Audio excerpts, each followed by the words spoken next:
This episode of the Walleye Files is presented by Image 360 Inc. and Crown Trophy of Oshkosh, Wisconsin. For over 30 years, Image 360 and Crown Trophy have been Oshkosh's go-to for signs, vehicle graphics, custom apparel, and awards. Proudly serving northeastern Wisconsin with quality that speaks volumes. Your brand deserves to stand out. Let's make it unforgettable. Need signs that pop, graphics that roar, and branded apparel that turns heads? Image 360 and Crown Trophy in Oshkosh have been rocking northeastern Wisconsin for 30 years. From bold branding to epic awards, we bring your vision to life. Let's go. Love Image 360 and Crown Trophy. Mitch Daun, the National Walleye Tour is officially back now that they have given us a registration date, and they have got some interesting rules coming up for 2026 and some really cool things coming for 2027. I agree. It was exciting to see the fact sheets drop today as well as the rules. So I know that there have been a lot of people anxious on social media, surprisingly, right? Yeah. Anxious on social media to see some of the stuff, but some of the information starting to trickle out. The registration is opening on Monday for pros, March 2nd for co's. And like you said, a couple changes to the rules, which is going to be pretty exciting. Yeah, and we will dive right into that here in just a second. There's some stuff for 2027 that we're going to really dive into because that's the really kind of headliner look for next year. And then obviously, like you said, there's a handful of rule changes, and then they have the fact sheets as well. I've got it all printed out here. We can go over it a little bit. It's pretty exciting, to be honest. I'm pretty pumped up for the season and even hopefully for next season. I agree. I have it pulled up on my desktop, so I'll be following along. I didn't get a chance to go through it with as much detail as you yet, but I'm excited to walk through with you. Yeah, so the first page of the rules, big, bold letters, new for 2026, pro anglers are required to download, keep active, and use the Fishing Chaos platform. I don't know what that is yet. They're probably going to tell us, or we're going to find out after we register. I was going to ask you, honestly. Yeah, I have no idea what that is. But it says advance notice coming 2027. The 2027 National Walleye Tour is investing heavily to elevate professional walleye fishing. We are excited to announce that in 2027, the NWT will become an invitation-only professional tour. We want to give advance notice now before the 2026 season begins on how you can earn your invite to fish in 2027. Professional invites. Top 55 pros from the 2026 NWT Progressive Angler of the Year Pro standings. The top 5 co-anglers from the 2026 Progressive Co-Angler of the Year standings will be given a chance to turn pro. Previous NWT Pro AOIs for the preceding 5 years. 5 persons as pros from the top 10 teams of the Master Walleye Circuit. Team of the Year standings. 3 persons as pros from the National Team Championship from top 5 finishing teams. So there are ways to qualify, we'll say. You obviously the easiest, most fast way to qualify for next year's National Walleye Tour season is to finish in the top 55 in the Angler of the Year standings this year, or the top 5 as a co-angler. I think it's good timing for this to come out too, because I think there's some people on the fence on what tour or series they want to fish. And again, I'm neutral with everything coming out. I think competition is great and just driving towards the things that we want in the walleye industry. So I think it was strategic for them. They may be able to pull out some more pros that are going to travel for the full tour this year, just by announcing that 2027 is the invitation only. So now you can earn that spot through there. It's going to be a little bit limited after there. And I don't know what that's going to look like in 2028, 2029. I did read too that the 5 co-anglers, it's really cool to give an opportunity for 5 co-anglers. If they deny that, those invites go back to pros in 56th through 60th place.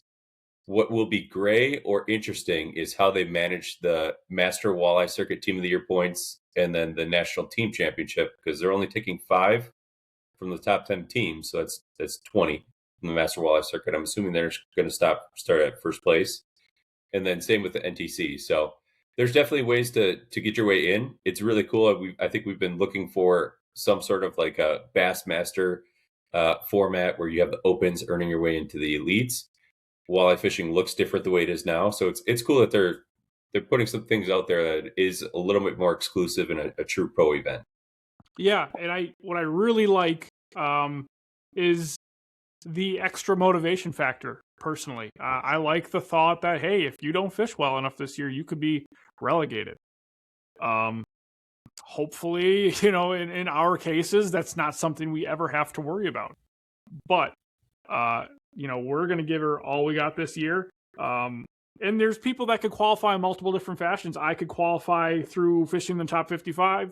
I could also qualify with Nicole fishing the national team championship like we're doing in July on the Sault Ste. Marie, St. Mary's River body of water. So multiple different angles, multiple different ways to get in. It's not quite a true feeder circuit, but it's a well thought out, or at least relatively thought out plan as to how we want to do something moving forward.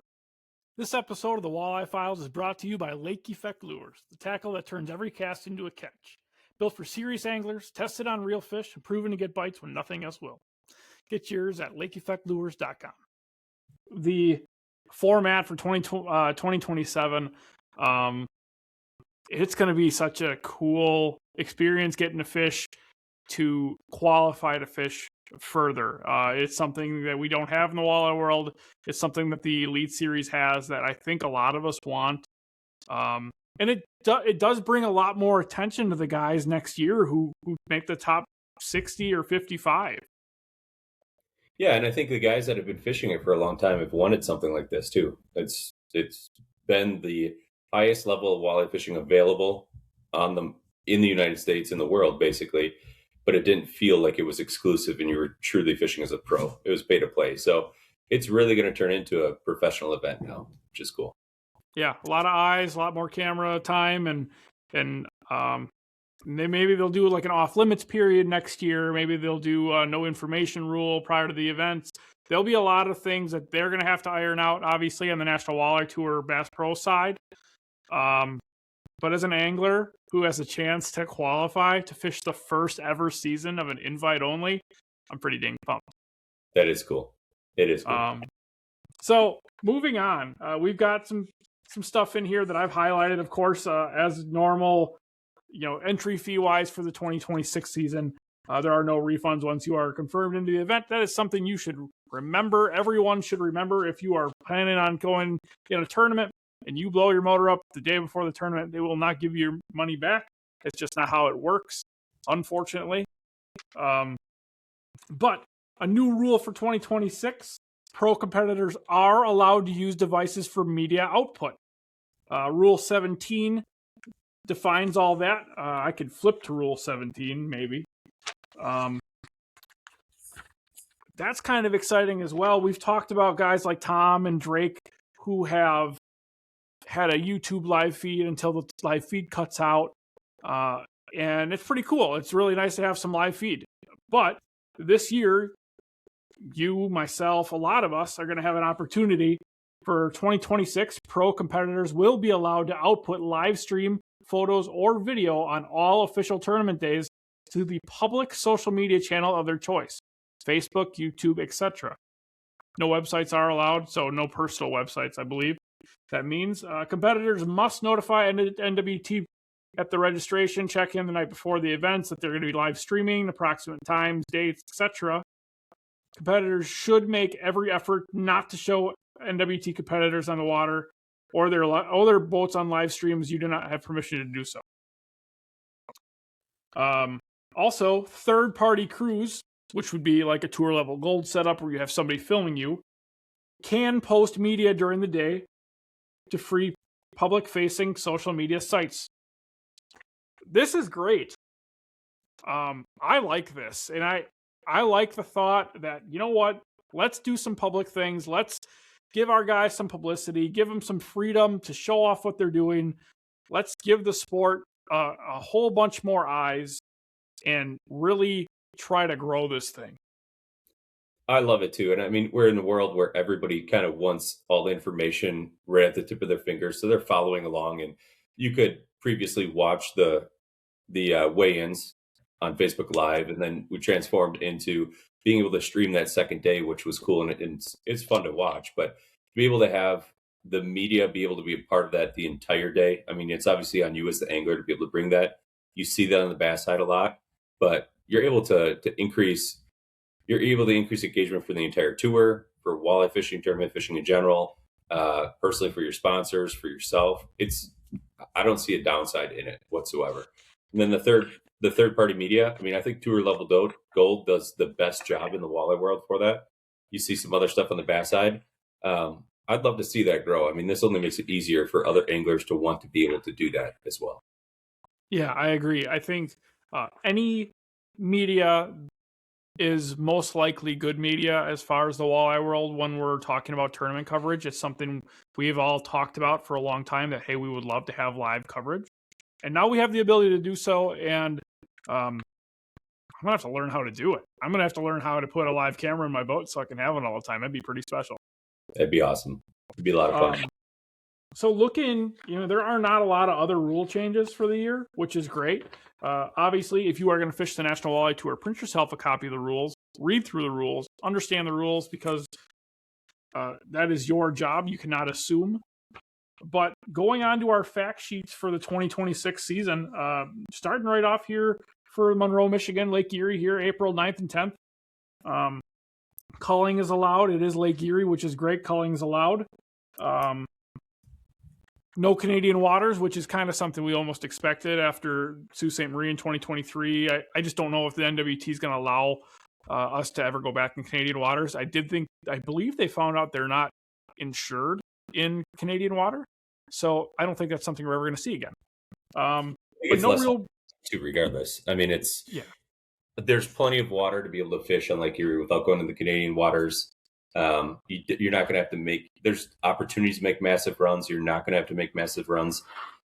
I don't think it's a huge deal for Lake Erie.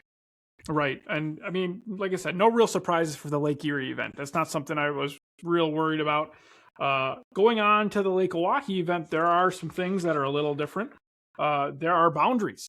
Not something you see a lot of usually. The last handful of years, we really haven't had any.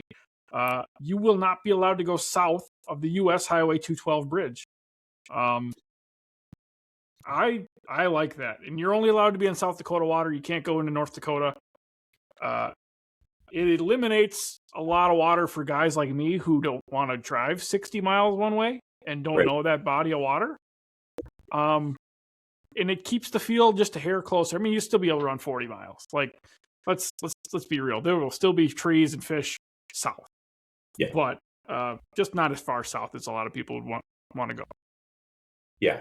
And I mean, everybody knows about 212. I've made that trip from Mobridge to 212 a few times in the NTC. I don't remember what year that was, 2020, 2021.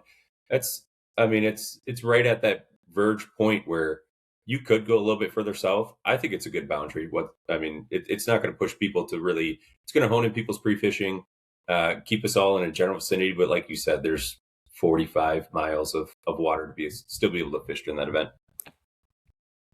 Yep, you are allowed to weigh a max limit of 5 fish per boat, which is normal. 1 fish over 20 inches per angler, 8 fish in the boat. So once you place your 8th fish in the live well, you are done for the day. That's not super new. That's pretty normal for there. I like it. I like the ability that you get a couple extra fish to play with. You got 3 to play with. You get a couple giants. Obviously, each angler must catch one big one.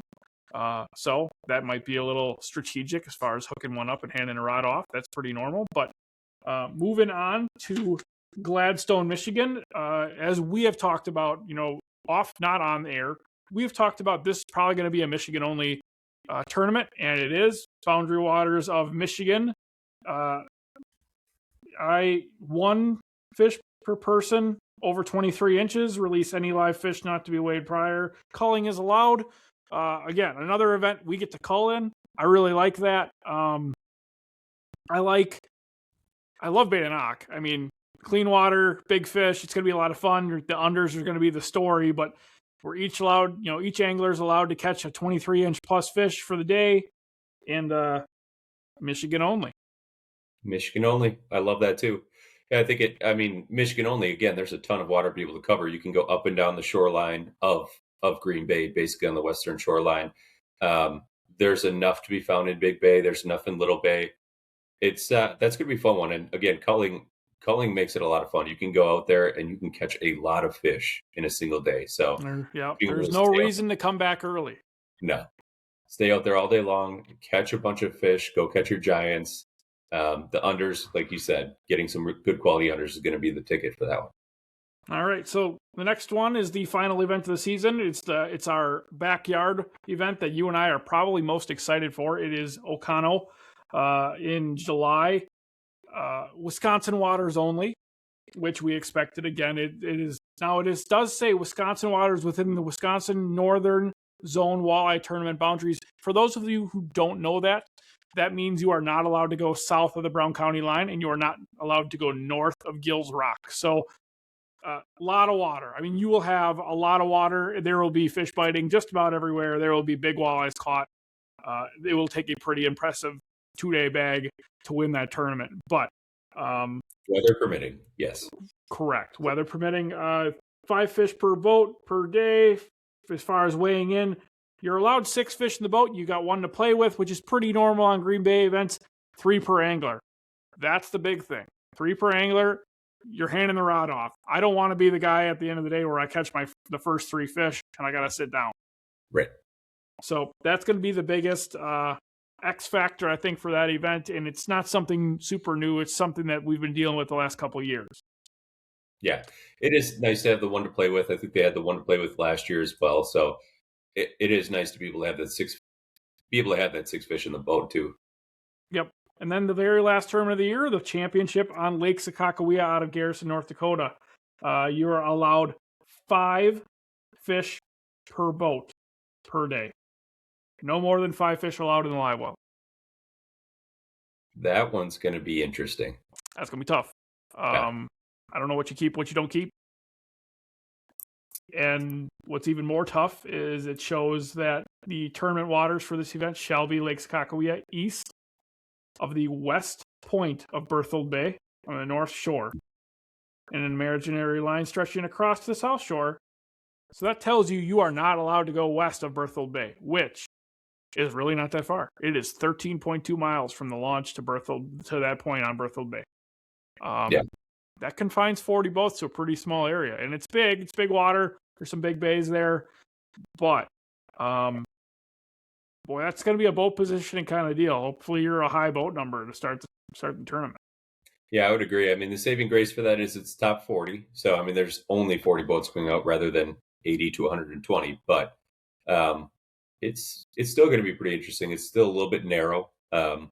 Not sure why they did that, but should be fun too. Yeah, the 5 fish per boat in your live well per day is the tough one. Again, it's going to be that might be the toughest rule of the whole season. That might be the toughest thing we deal with all season. And if we deal with it, we're in the championship, and that's all we care about. So it's going to be a championship made with decisions, good decision making. Sounds like a great championship to me, Mitchell. It does. Awesome. Yeah. I don't know about you, buddy. I'm ready to get the season kicked off. I was pretty fired up before, but I am way more fired up now. I'm excited too. I'm excited that everything came out. I think there was, again, social media anxiety. We've talked about it too. There's nothing coming up from the NWT, and then they dropped everything today, and I think they did a great job with dropping everything. I'm sure they had to create those rules, figure out what the qualifiers were for the 2027 exclusive invite-only tour. I'm sure they had a lot of work behind the scenes, so I'm just happy it's almost here. Yeah, I agree. I just want to say thanks to everybody watching the Walleye Files. I appreciate all of you. And we will have a more detailed 2026 season look. We're going to take a really nice deep dive into all 4 bodies of water. I'm pretty sure Mitch and I are going to talk about Ocano. We're going to try to get some guys that are local to the other bodies of water on here and have some fun with it. But cheers to 2026, Mitch. Bring it on. Love it.